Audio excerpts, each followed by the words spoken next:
शुरू अल्लाह का नाम लेकर जो बड़ा मेहरबान निहायत रहम वाला है। हाँ, मुर्दे बच्चे की पैदाइश हो तो क्या उस बच्चे को भी गुस्ल देकर कफन पहनाकर जनाजा पढ़ने के बाद दफनाया जाएगा या फिर बाकी जानवरों की तरह सिर्फ मिट्टी में दबा दिया जाएगा? प्लीज़ इसमें ये वजाहत भी कर दें कि बच्चे की मैयत पर भी वही दुआ पढ़ी जाएगी जो अमूमन बड़ों की मैयत पर पढ़ी जाती है। हाँ जी, दुआ तो वही पढ़े आप। वैसे हनफियों के यहाँ एक दुआ और मिलती है, वो इमाम बुखारी ने भी तालीकन ली है, उससे मिलती जुलती दुआ सही बुखारी के अंदर, और सनद उसकी बयान नहीं की है। अलबत्ता आपको हज़रत अबू हुरैरा से सुनन कुबरा अल बैहक़ी के अंदर उससे मिलते जुलते अल्फाज मिल जाते हैं कि वो छोटे बच्चे के ऊपर जब जनाजा पढ़ा करते थे तो वो दुआ मांगा करते थे, अल्लाहुम्मा जअलहु सलफ़न व फ़रतन व ज़ुख़रा, ऐ अल्लाह इसे हमारा पेशरो आगे बना, इसे हमारे लिए आखिरत का सरमाया बना और आखिरत के लिए ज़खीरा बना। ज़रा छोटा बच्चा है, मासूम है, उसकी शफाअत कबूल की जाएगी। बुखारी मुस्लिम में हदीस है, नबी अलैहिस्सलाम फरमाया जिसके 3 छोटे बच्चे मर गए तो अल्लाह ताला उसके सब्र करने के सबब अगर वो अल्लाह से सवाब मांगेगा तो अल्लाह उसे जन्नत देगा। तो एक औरत ने कहा, या रसूलल्लाह अगर 2 बच्चे मरे हो, फरमाया 2 वाले को भी मिलेगा। और इससे भी आगे सही बुखारी में हदीस है कि अगर अल्लाह ताला किसी बंदे से उसकी पसंदीदा चीज़ छीन ले, अब वो हर बंदे की डिफरेंट है, किसी की बीवी होगी, किसी का बच्चा होगा, किसी की माँ होगी, किसी की बाप, तो अल्लाह ताला मानता है कि अगर वो बंदा फिर मुझसे सवाल करेगा तो इसकी जज़ा मैं उसे जन्नत ही दूंगा। जैसा कि सही बुखारी में आता है कि अगर मैं अपने किसी बंदे से आंखें ले लूँ तो मेरे पास जन्नत के सिवा कोई जज़ा नहीं है उसके लिए, क्योंकि दुनिया मैंने उससे एक कीमती चीज़ उसकी ले ली है, तो उसे ये इनाम दिया जाएगा। तो सब्र करने के ऊपर फ़ायदा है, लेकिन सब्र जो है वो सदमे के आगाज़ में होता है। सही बुखारी में हदीस है, नबी अलैहिस्सलाम एक औरत के पास से गुजरे, वो कब्र के ऊपर बैठी रो रही थी, वावेला कर रही थी ज़ाहिर है, इसीलिए फिर ज़्यादा कब्रों पे औरतों की हाज़िरी को मना किया गया, कभी कभार जा सकती हैं। तो नबी अलैहिस्सलाम ने फरमाया कि सब्र कर।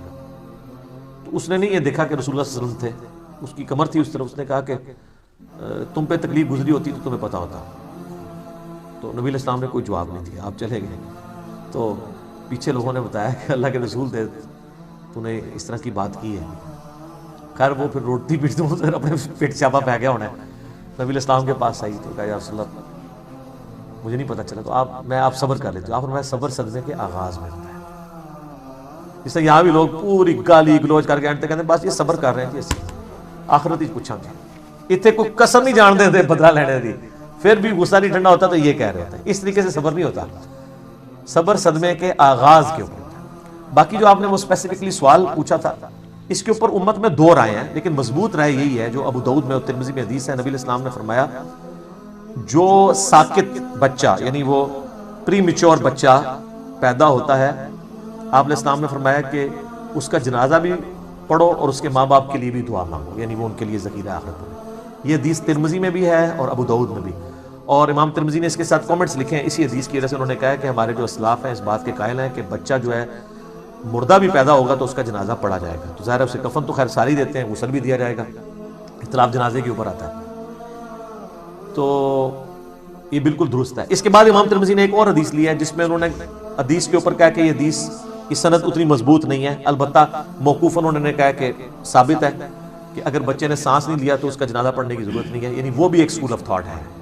लेकिन मजबूत ये मरफू हदीस है, वो मौकूफ़न है और वो भी इतनी मजबूत रवायत नहीं है, वो रवायत भी कमज़ोर है।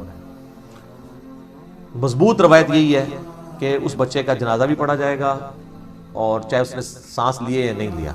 और ये सांस वाला तो वैसे ही उन्होंने बहाना बनाया हुआ है। बुखारी मुस्लिम में हदीस है कि जब 4 महीने गुजरते हैं तो बच्चे में रूह फूंक दी जाती है, तो वो डिलीवरी से पहले 4 महीने बाद भी अगर डिलीवरी होती है तो वो जिंदा तो होता है, वूम ऑफ द मदर में जिंदा होता है, ठीक है, बाकायदा वो हरकत करता है 4 महीने के बाद, ये तो साइंस भी तस्दीक करती है।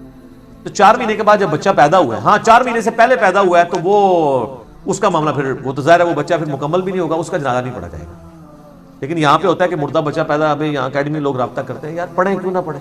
उमूमन जो कहा जाता है ना मुर्दा बच्चा पैदा हुआ है, तो वो बच्चा नहीं होता जो वॉश करवाया जाता है, वो वाकई बच्चा हुआ होता है। कहते नहीं बाहर सांस नहीं लिया, अंदर ही लिया है, और बाहर मुर्दा हालत में आया तो जनाजा पढ़ें, उसको दफनाएं भी उसको। बाकी ये नहीं है कि आपने पूरा महल्ला इकट्ठा कर लेना है, रिश्तेदार इकट्ठे कर लेने हैं, ठीक है 2-4 बंदे पढ़ के, अगर आप समझते हैं कि इससे ज़्यादा एक इशू क्रिएट हो जाएगा, आपके लिए ज़्यादा मसला हो जाएगा, तो आप उसको बस ठीक है 2-4 बंदे اس کو غسل دے کے کفن دے کے تو دفنا دیں.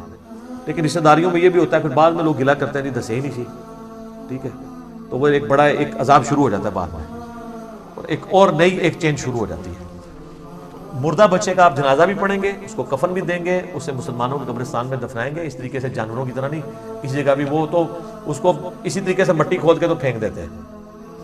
جنازے کا پروٹوکول ہر مسلمان کا پروٹوکول ہے, وہ دینا چاہیے. مصنف ابن ابی شیبہ میں کئی صحابہ اور تابعین سے ثابت ہے کہ وہ مردے بچے کا جنازہ پڑھایا کرتے تھے.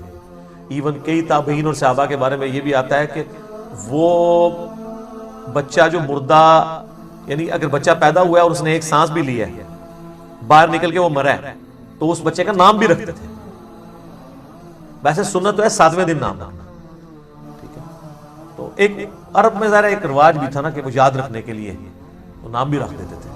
لیکن یہ مسئلہ اتنا ضروری نہیں ہے. اصل مسئلہ یہ ہے کہ غسل, کفن, جنازہ یہ تینوں کام ہیں, اور قبر بھی, یہ چاروں کام اسی طریقے سے ہوں گے. اور دعا میت کے اوپر آپ وہی والی پڑھیں, اور یا جو حضرت ابو ہریرہ کی میں نے دعا بتائی ہے وہ آپ پڑھ لیں. جس کو جنازے کی دعائیں یاد نہ ہو وہ کوئی اور دعائیں بھی مانگ سکتا ہے. اچھا, یہ جنازے کے اوپر نا اکثر وہ کہہ رہے ہوتے ہیں طاق صفا بناؤ جی, طاق صفا, یہ سنا ہے آپ نے؟ طاق صفا, ان سے پوچھو یہ کہاں لکھا؟ وہ کہتے ہیں طاق اللہ کو پسند ہے. دیکھیں جی نمازیں بھی طاق ہیں, اور جی وہ طواف کعبہ کے چکر بھی طاق ہے جی, 7 ہیں, نمازیں 5 ہیں. اچھا نمازیں تو 5 ہیں, لیکن فجر کے رکھتے بھی جفت ہیں, ظہر کی بھی جفت ہے, عصر کی بھی جفت ہے, عشاء کی بھی جفت ہے, صرف مغرب کی طاق ہے نا.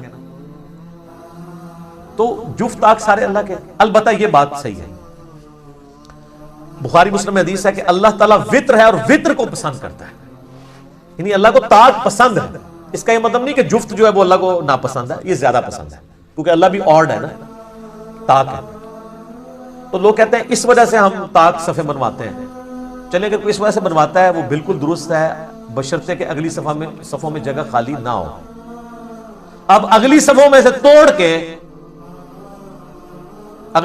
توڑ کے پچھلی صفیں بنانا کتنا بڑا ظلم ہے. یہ تو اگلی صف میں اگر بندہ نہیں ہوگا پچھلی صف والوں کی تو نماز ہی نہیں ہوگی, اور یہ پلی لینا یہ بات غلط ہے. صحیح مسلم میں حدیث ہے, صحابہ کرام کہتے ہیں ہم نے نبی علیہ السلام کے پیچھے جنازہ پڑھا اور آپ کے پیچھے 2 صفیں تھیں. مسلم شریف میں سر 2 صفوں والی حدیث موجود ہے. آپ نے تو 3 ہی توڑوا کے کروائی. ہاں کسی گراؤنڈ میں اگر آپ توڑوا کے کروانا چاہتے ہیں ایونلی پھر آڈ بنوائیں. یہ نہیں ہے کہ اگلی 3-4 صفیں جو ہیں وہ بڑی بڑی ہیں اور ان میں سے پھر آخری کو توڑ کے ایک اور چھوٹی سی بنا لی جائے. نہیں, پھر آپ ساری برابر کر کے تو آپ 5 کروا لیں اگر آپ نے کرنا ہی ہے. بال یہ کوئی حصہ نہیں ہے. اس طریقے سے پبلک میں یہ بھی مشہور ہے کہ جی وہ عورت جنازہ نہیں پڑھ سکتی. صحیح مسلم میں کہ حضرت عائشہ رضی اللہ تعالیٰ عنہ نے کہا کہ لا کے میرے حجرے کے باہر رکھو سعد بن ابی وقاص کی میت کو, میں نے اس کا جنازہ پڑھنا ہے. تو صحابہ ریلیکٹنٹ ہوئے, تو انہوں نے کہا نبی علیہ السلام تو مسجد میں بھی جنازہ پڑھ لیتے تھے, تم کیوں ریلیکٹنٹ ہو؟ جائز ہے, پڑھ سکتے ہیں. یہ حرمین میں تو ہر نماز سے جنازے ہو رہے ہوتے ہیں. خانہ کعبہ شریف میں لا کے میتیں رکھتے ہیں لوگ. وہ دیکھیں نا اسلام پھیرنے کے بعد تھوڑا سنت اذکار کا ٹائم دیتے ہیں, پھر ساتھ وہ کہتے ہیں کہ بھائی نماز جنازہ پڑھو. تو وہ مسجد کے اندر ہی حرمین سے بڑی کون سی مسجد ہے اس میں نماز جنازہ ہو رہا ہے. یہاں حنفیوں نے جناب وہ جنازہ گاہ علیحدہ قائم کیے ہوئے ہیں, اور وہ یہ کہتے ہیں مسجد میں جنازہ نہیں ہوتا. ایون میں نے دیکھا ہے کئی جگہ ان کے پاس وضو کا انتظام نہیں ہوتا نا, اور جنازہ گاہ دور ہوتا ہے, تو مسجد کے باہر وہ جنازہ کرا لیتے ہیں جوتیوں والی جگہ کے اوپر, کہتے ہیں اندر نہیں کرانا, پتہ نہیں کیا ہے. تو عورت جنازہ پڑھ سکتی ہے, مسجد کے اندر جنازہ ہو سکتا ہے, اور مردہ بچے کا بھی جنازہ ہوگا. دعا سب کے لیے ایک کافی ہے. ویسے اور مسلم شریف میں بھی دعائیں ہیں. بخاری میں ہے کہ نبی علیہ السلام 4 تکبیریں کہتے تھے. مسلم شریف میں ہے کہ آپ نے ایک جنازے میں 5 تکبیریں بھی کی. تو اس میں جو آپ چوتھی تکبیر ہے اس کے بعد بھی دعا مانگیں گے, اور 5ویں کے بعد سلام پھیریں گے, اور سلام ایک طرف پھیریں گے. نبی علیہ السلام کا یہی عمومی عمل تھا, صحابہ کا بھی. تابعین سے 2 طرف پھیرنا ثابت ہے.